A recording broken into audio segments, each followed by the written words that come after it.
Welcome back to another episode of Riders Block. I am your host, Journal staff writer Sean Reider. We have 1 week of New Mexico football spring practice in the book. Just 3 out of the 15 practices, and one of them was fully padded. But we're going to get into a couple of the things we kind of learned in the first week and kind of go down the positions, what we're seeing out of the first team offense, what we're seeing out of the first team defense, and kind of just a general sense of how we're seeing things play out so far, just 3 practices in. If you enjoy our podcast, please like and subscribe and consider becoming a digital subscriber to the Albuquerque Journal to help us bring you more content like this. You can find this episode and all of our podcasts on the Albuquerque Journal website, abqjournal.com, as well as YouTube, iTunes, and Spotify. See the show notes for a discount code on a digital subscription. Thank you for supporting the Albuquerque Journal, New Mexico's leading news. I do want to start with the defense. I felt like in the last pod, I kind of focused a bit more on the offense because I think it kind of felt like you knew a little bit more about the offense going in.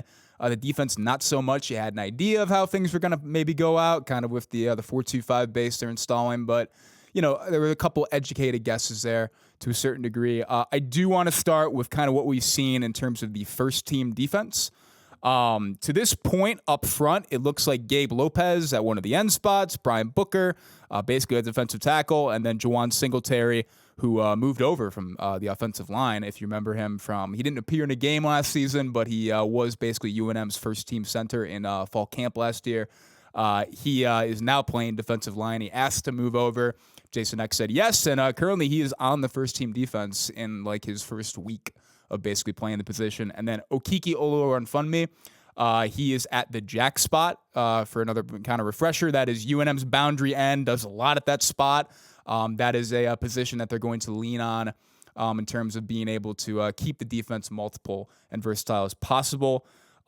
In terms of the guys up front, Lopez is really the only really seasoned guy in that kind of starting group. I mean, he's played a good deal over the last couple of years. He's dealt with some injuries and all that, but has been a productive player. We've seen him even get moved inside a little bit, during spring practice from end to kind of rush the passer from the middle. And I think he's doing good things. I think it's really important that they have at least one guy that, is a guy that has played, up front. I did talk with him a little bit. I know he's very happy about UNM being in a forefront for the first time in forever, it kind of feels like, if only for the fact that he is just not getting double teamed all the time. So I think he's doing good things at that spot right now. That is, if I had to really mark a guy down that I think would probably be the starter, and kind of at the end of fall camp, that if he's currently a starter right now, I would probably say Lopez on that side of the ball.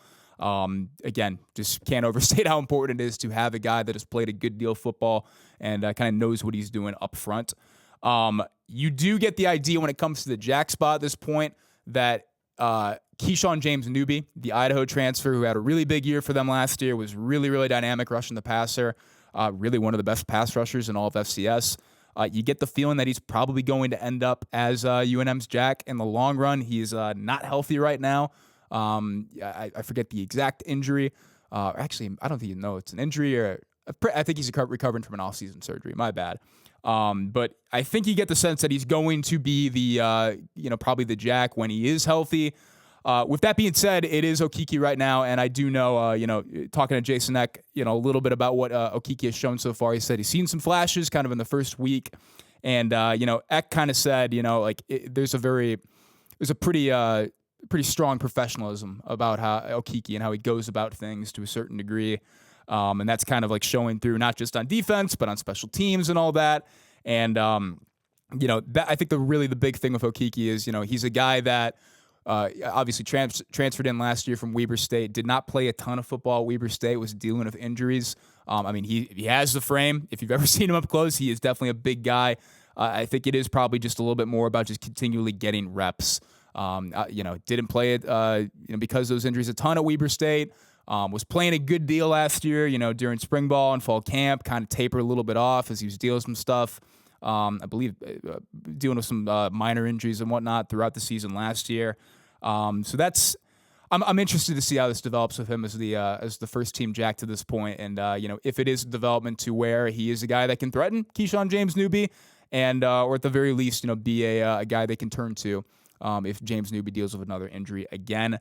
In terms of the interior defensive line spots, I did mention Singletary. He is a guy that switched over. I think he's doing some pretty good things, to be honest with you. D-line to O-line is, O-line to D-line, I had it right, is not an unusual position shift by any stretch of the imagination. I did talk with Isaiah Silliman, who is currently the starting center, and we'll talk a little bit more about the offensive line in a bit. And he said he thought Singletary was really powerful up front, and he's doing some good things there. So I think it's kind of similar to a certain degree where you just need to see the guy kind of taking strides and all that. I think that's kind of what spring is for. Brian Booker, one of the other starting interior defensive linemen, is a guy I've written about kind of a good deal to this point in terms of spring ball for the first 3 practices. When I tell you he has the biggest hands I have ever seen in my life, I'm not joking. They are absolutely massive. I shook his hand after Friday's practice and could not believe it. I don't have particularly small hands. He engulfed my hand. It was unbelievable. Big kid. You definitely get, how he could be a really good defensive lineman because he has the frame. He's got the build.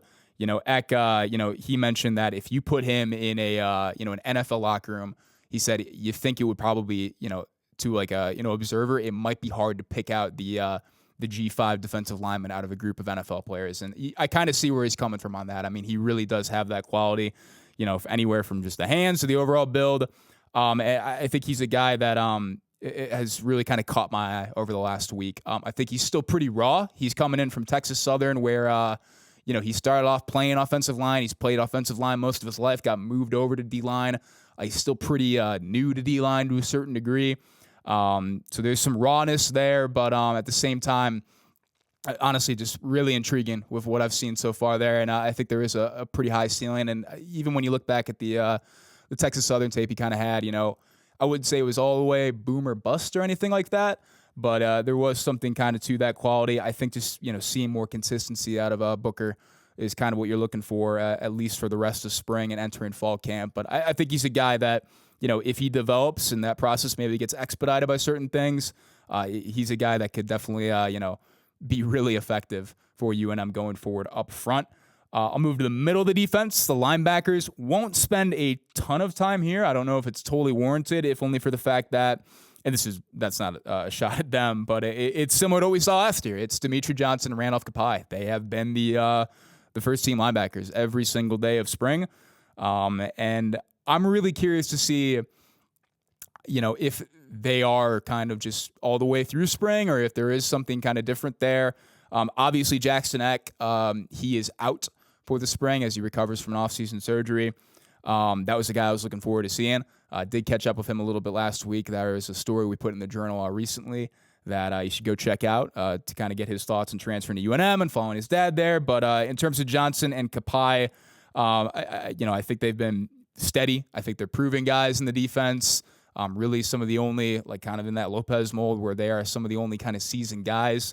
Kapai is, one interesting thing in terms of talking to Eck. I never really thought of this. Kapai, coming from South Dakota, he was I think he was if not like the highest rated prospect out of South Dakota, like probably like the second highest. Like he was 4-star. He got offers from absolutely everywhere. Then he went to Nebraska, and then he ended up transferring to UNM. And it was kind of funny. Jackson Eck said he kind of remembers like he was the guy. Like I knew all about him. I don't know if he knew about me. But yeah, it's been pretty consistent, pretty steady at the linebacker spots. You're seeing both of them kind of switch at the Mike spot. I'm curious if that's just going to be the case in terms of them playing the defense, or if they do like it a little bit more rigid. But yeah, I don't know if there should be a lot of concern about the linebackers at this point or anything like that. I'm curious to see, as always, but curious to see kind of the depth and how that develops when you get Eck healthy, and if he kind of does crack one of those two spots, and maybe one of those guys take a step back. Mahalo Santareneos is a guy that I've been really kind of looking for. He is fully healthy. I'm curious to see how much of a kind of a charge he can make. I think he's honestly like one of UNM's smartest defenders from what I've seen in the past. But it is a different defensive system than what they've played with the 4-2-5 base. And then guys like Nico Bowler as well. Some other depth pieces that I'm kind of curious to see how much they can continue to develop. The first team defense in the secondary, I'll start with the corners. Montana State transfer John Johnson and Idaho transfer Abraham Williams, kind of similar linebackers. They have been the guys. If the first team defense is out there, those are the two corners out there. I don't feel like at this point I have a great grasp on the secondary, to be honest with you. I think at the start of camp, I do kind of gravitate more towards the lines than anything else. And you kind of work your way out. You're definitely going to like look at the quarterbacks and the running backs to a certain degree, but that's, if anything, that's kind of what, what some people want to read about. And so you feel obligated to do that. But I don't feel like I have the best grasp on the secondary to this point. Those guys have been the starting corners. Head coach Jason Eck does feel that they are pretty deep at that spot. They do have some injuries right now. Azaria Bear Levels, a Stephen F. Austin transfer, and Jaden Sheridan, a Utah Tech transfer. Those guys are a little bit nicked up at this point. He thinks they're going to be able to probably, if not threaten for some of those starting spots, be guys that are just going to be right behind there. But yeah, there's some depth there. It just kind of need the depth to get healthy at this point. Albert Nunez is the first team star from what I've seen. That's really the nickel. That's a guy that can play up, and Nunez was a guy on the last pod and in a couple articles I'd written, before we had seen anything. I kind of figured that he was going to be the star. He has been the star. And it just made sense all the way through. We haven't confirmed it with anybody, but definitely was recruited for that role. I think he's doing nice things. David Murphy, I think, has kind of been from what I've seen, the second team star or the second string star. I've really been impressed by Murphy to this point. He's a guy that's, really been flying around and doing a lot of really nice things whenever he's on the field. And it hasn't always been with the first team. It's usually been with the second team, but that's a guy that I think is definitely going to really carve a role out for himself come fall. I'm pretty interested to see how that plays out. The safeties have been pretty consistent too. At strong safety, you're seeing Clint Stevens or Tavian Combs, and then Austin Brawley has been the free safety. Brawley is a guy I talked about in the last pod. An Ohio transfer. He had played in defensive coordinator Spence Nowinski's defense. He's pretty familiar with it. I caught up with him last week during spring practice, and he kind of said it is a little bit of, he's not the quarterback of the defense, but he's the guy who's making the call, getting it to the mic, and then the mic makes the calls up front and all that makes the calls up front. So he's really been kind of coordinating that. I know he played some strong safety at this defense in Ohio. I do think he's probably going to stay at free safety for the time being. I would be curious to see if that changes. But in terms of strong safety, you're seeing Clint Stevens, a guy who did not play a ton at UCLA, saw the field a little bit, but it definitely has a really, really nice frame, definitely an athletic guy. And then Tavian Combs. It's kind of interesting. They've basically more or less, I don't want to say split reps. I think there is a lean one way or the other. I think it's been a little bit more towards Stevens. I think Stevens is kind of picking things up a little bit quicker to this point. At least from what you're just seeing on the on-field product. Combs is interesting in the sense that I did ask Eck about him, and how he's kind of taking on this defense and getting into the swing of things. And obviously, Combs is a guy that, he had the season-ending injury in 2023, did not play for most of last season. He played 5 snaps against Wyoming, and then he entered the transfer portal, so he played just 5 snaps last year. He hasn't had a fully healthy season since 2021. What X said is he said, when I look at him and when I watch him play, I definitely see a guy that's physically all there. It's just mentally in terms of, being comfortable on the field and being able to, feeling comfortable enough to fly around and, go make plays and all that. He said, I'm not totally seeing that quite yet. And I think that's probably something I'm going to be watching for down the stretch to see if you do get a little bit more of that. Obviously, we know Combs, he definitely is a known quantity around these parts when he's healthy and when he's feeling, good all the way in the defense. That's a guy that can really make some plays and be a game changer.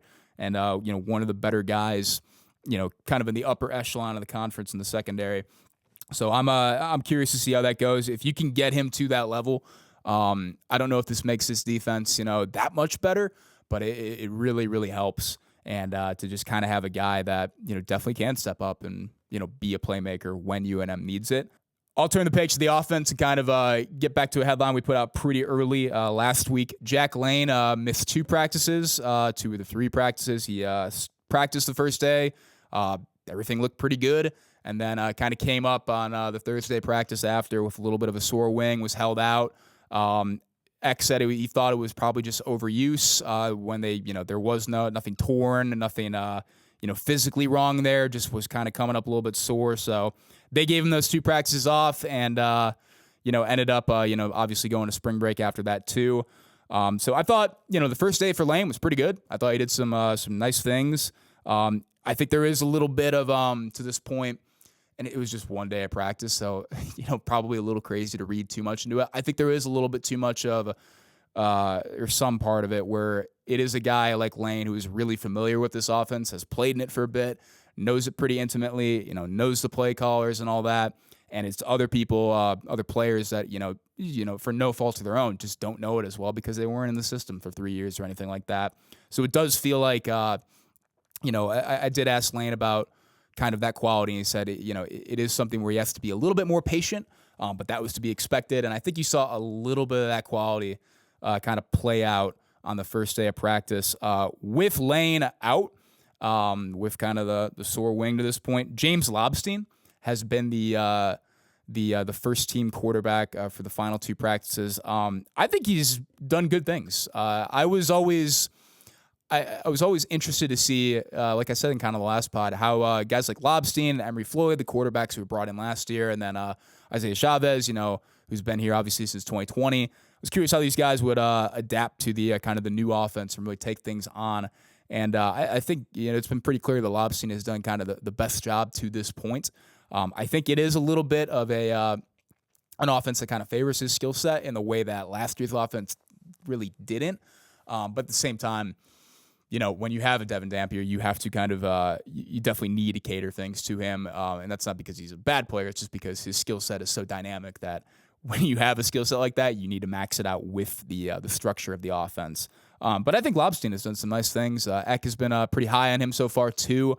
He said it's been, maybe he didn't say it's a blessing in disguise or anything like that. Because obviously you want all your guys healthy and you want your guys getting reps and all that too. But with Lane out, it's given them an opportunity to kind of look at the rest of the quarterbacks too. I have seen Emery Floyd doing some nice things on the run too. I'll say that. And Gabriel Mochenbacher was the guy I was really interested in seeing. Junior college transfer from LA Southwest, threw for a bunch of yards for them last year. And I think he's done some nice things. Kind of running the offense. I think there's been some hitches and kinks and bumps and all that. But that is probably to be expected when you're going up to the D1 level for the first time and getting your first practices then. The starting offensive line, this is what, as I kind of touched on a little bit ago, really what I was interested in seeing. It is Travis Gray at left tackle with Tevin Shaw out. I think that Tevin Shaw is going to be the first string left tackle when it's all said and done. But, X said that he thinks Gray is doing some nice things. And Gray is a guy that obviously was a really, kind of highly touted recruit that went to Colorado and then transferred into UNM too, and hasn't been able to really see the field here, for much of anything over the last couple years. But certainly he's a big guy. Definitely, when you think of, your prototypical left tackle, I think you do think of a guy with that frame and with that build. I think my biggest question with him is just kind of how well he bends at that spot. I think that is a pretty key part of being a good tackle, how well you bend. I think you're seeing some stiffness, but at the same time, look, I mean, he's clearly a really big, strong kid. And, that's showing out so far. I think that's probably the one big question I have with him in terms of, what kind of ceiling he can kind of reach is how well he can bend. Israel McWiza, the Mercer transfer, he is at left guard. That was the guy that I was looking at the most at left guard, although the interior offensive line, honestly, it felt not like a coin flip, but it felt like it could go a lot of different directions before, UNM took the field. I think he's doing some good things. Isaiah Silliman at center. This is something that was fascinating to me. Silliman was a guy last year that, he had played guard really only played guard at UNM before. And he told me last week that, he only ever wanted to play guard. His older brother growing up, he played center. And he just flat up, thought playing center was kind of boring. He thought the snapping aspect of it, he didn't love that. He just wanted to play guard, get out, and, hit somebody and block somebody in a way that, you can definitely do at center, but you still have to deal with the snapping component. But UNM last year with offensive coordinator Jason Beck, they did give him a look at center, and the snapping thing just never took fire, never took hold. I remember never caught fire, never took hold. I remember Jason Beck telling me a little bit about that, and, but they thought, with his build, it's like, well, we can put him, we can put him kind of in the guard, the guard competition with a guy like Baraka Beck and all that, or we can kind of, bump him out and give him a go at the Rhino position, which is basically UNM's sixth offensive lineman last year. UNM really, really liked to, not quite max protect, but they really did a heck of a job kind of scheming up protections for Dampier. And, Silman was a huge part of that. Vincent Santos was kind of the guy that was, the first team Rhino, entering fall camp. And then he dealt with a little bit of an injury during the Montana State game. Silman just kind of took the reins there and just wrote it out, played, I want to say like 550 snaps at the spot last year. With all that in mind, you knew that UNM was not going to have a Rhino this year. It was interesting to see.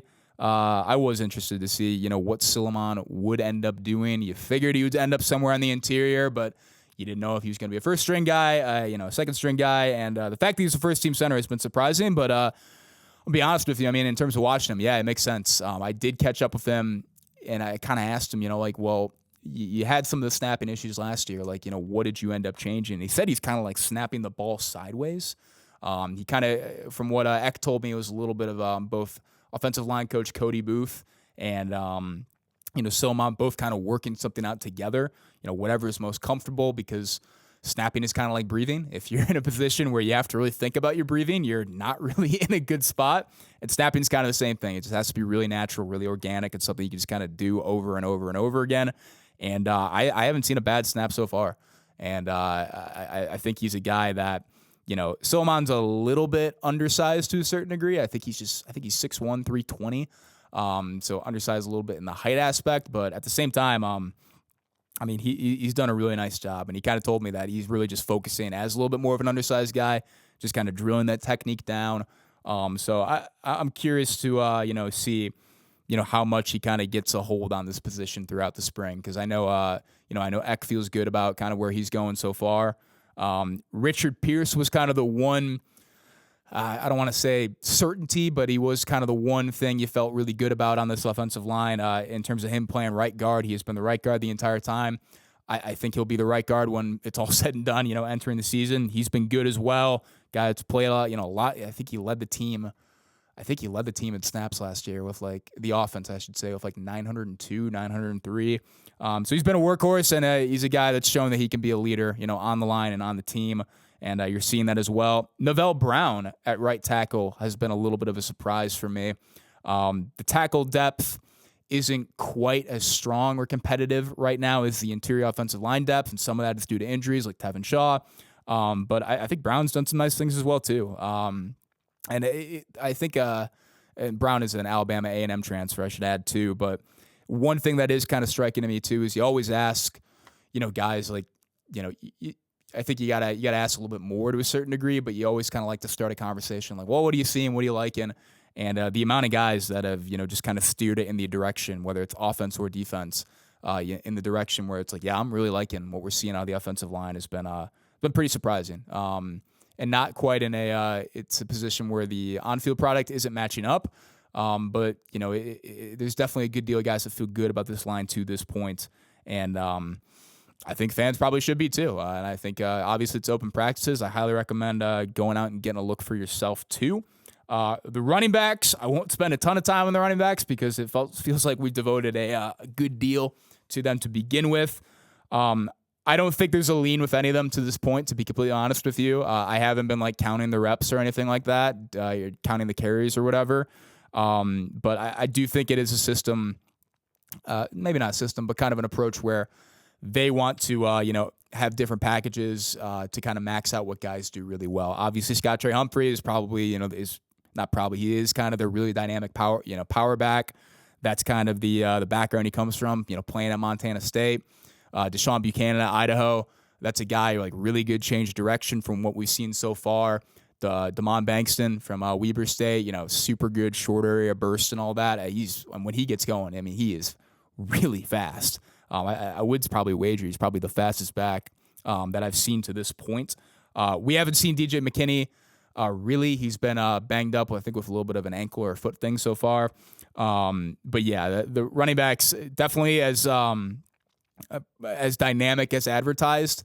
I don't know if I've seen, with the exception of kind of Humphrey on the first day, and that wasn't even a fully padded practice. I don't know if I've walked away from one practice and was like, man, this running back this guy is special.